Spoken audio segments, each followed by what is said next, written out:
Alors, aujourd'hui, j'aimerais te parler du chemin de la vie, d'être satisfait ou non dans sa vie. En réalité, on a tous un niveau de satisfaction qui est différent.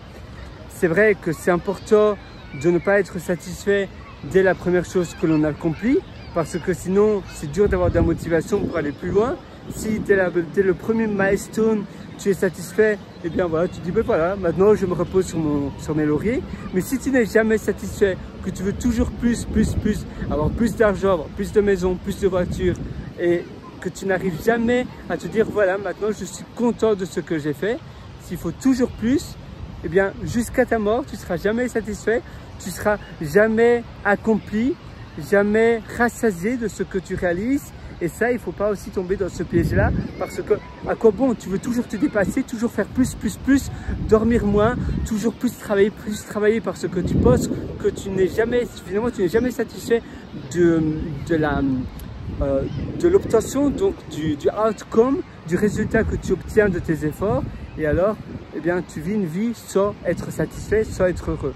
Donc il faut un juste milieu, bien évidemment. Mais si tu as la sécurité et que tu t'entoures de bonnes personnes, des personnes que tu aimes bien, que tu vis avec des personnes que tu adores ta moitié, que tu adores ta famille, que tu as des bons amis, ou même si tu as peut-être une mauvaise relation avec ta famille, mais que tu as une bonne vie, on va dire, une vie où tu es entouré de bonnes personnes, ça c'est déjà un grand accomplissement qui est déjà réalisé pour ton bonheur. Parce que vivre avec des personnes que tu n'aimes pas, être entouré de mauvaises personnes, eh bien c'est dur. Pour ma part, j'ai énormément de chance, je m'entends extrêmement bien avec ma mère, je m'entends extrêmement bien avec ma moitié également, j'ai une vie très équilibrée finalement.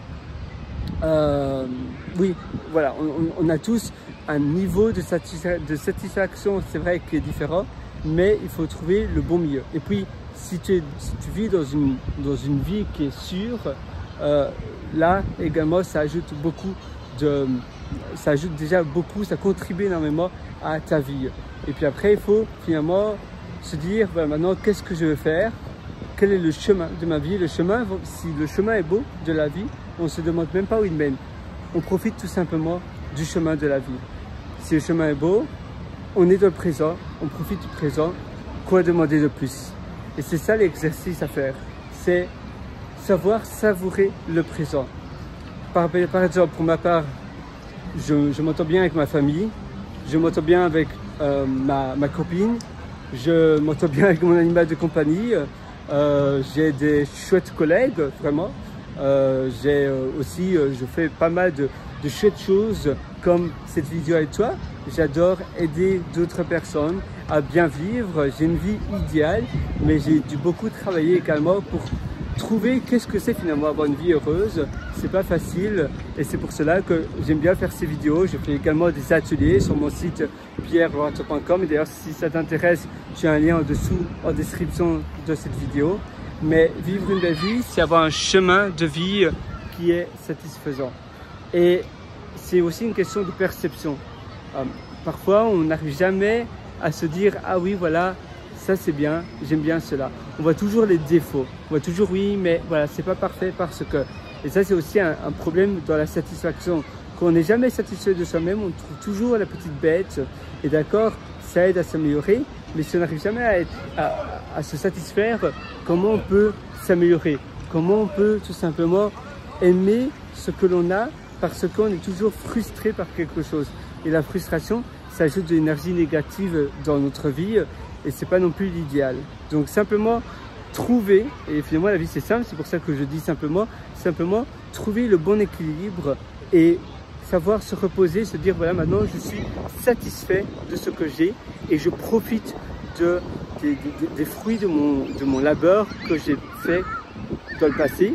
Et maintenant il est temps de simplement profiter de la vie ou d'avoir, moi je suis un grand adepte des mini-retirement, donc des mini-retraites, en réalité des tiny retraites. C'est quelque chose que j'adore. Travailler pour une société pendant 1, 2, 3 ans maximum et puis faire une petite retraite de 6 mois. Oui, 6 mois, 3, 6 mois. Mais c'est vrai que pour ma part, j'adore faire des projets aussi sur le côté, des projets open source, etc. Même si je ne gagne rien de ces projets, c'est des choses qui me rendent activité, qui me dynamisent, Maintenant, on a tous des choses différentes qui nous dynamisent. Pour certaines personnes, c'est la natation, c'est le football, c'est le rugby, c'est le golf, c'est la cuisine. Pour d'autres, c'est peut-être le travail. Mais il faut trouver un bon équilibre dans notre vie. C'est aussi l'équilibre du travail manuel, du travail, on va dire, cérébral, mental, des activités qui sont de repos, des activités qui sont des non-activités, donc par exemple la méditation, la prière, et puis après des activités de santé, des activités où tu dors. Donc c'est important de bien dormir aussi pour se sentir bien éveillé. Et ces beaux d'activités, d'ailleurs, j'en parle de mon atelier Immersion Profonde. Si ça t'intéresse, tu as le lien aussi en dessous en description. C'est un atelier que je mets d'ailleurs très souvent à jour. Je l'ai encore mis à jour la semaine passée. C'est un atelier donc extrêmement complet pour te mettre dans des immersions profondes tout en gardant une vie équilibrée et en gardant un niveau de satisfaction et de bonheur élevé. Parce qu'on parle de productivité, très souvent ça vient impacter notre niveau d'épanouissement. C'est important que justement que tu puisses faire plus tout en ayant une bonne satisfaction, en te sentant bien finalement. Et d'ailleurs pour moi c'était dur. J'ai récemment terminé un master de data science, sciences de données à l'université de James Cook, et c'était assez dur d'avoir l'université à temps partiel, plus mon travail à temps plein, plus tous les projets que j'adore faire, plus ma vie de couple, plus ma vie entre amis, etc. Donc même si ça tu sais joindre, voilà, c'est ta vie, on va dire personnelle chez toi. Mais voilà, tout université c'est difficile. Heureusement, mon université, je pouvais aussi le faire de chez moi, donc parfois au campus, parfois de chez moi. Tu ne dois pas tout le temps être en présentiel, mais c'est vrai que ça n'a pas nécessairement été tous les jours facile.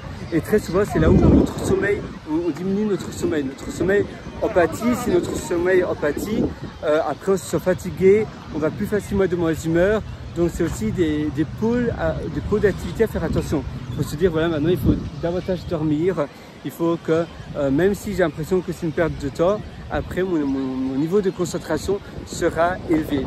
Et quand je dors moins, j'ai plus facile, j'ai davantage de facilité à peut-être à être plus grognon, à avoir plus de difficultés à me concentrer.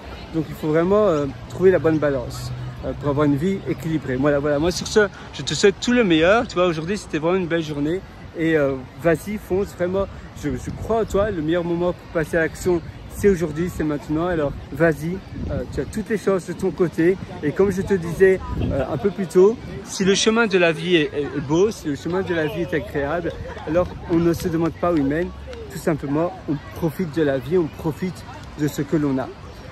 C'est finalement aussi simple que cela.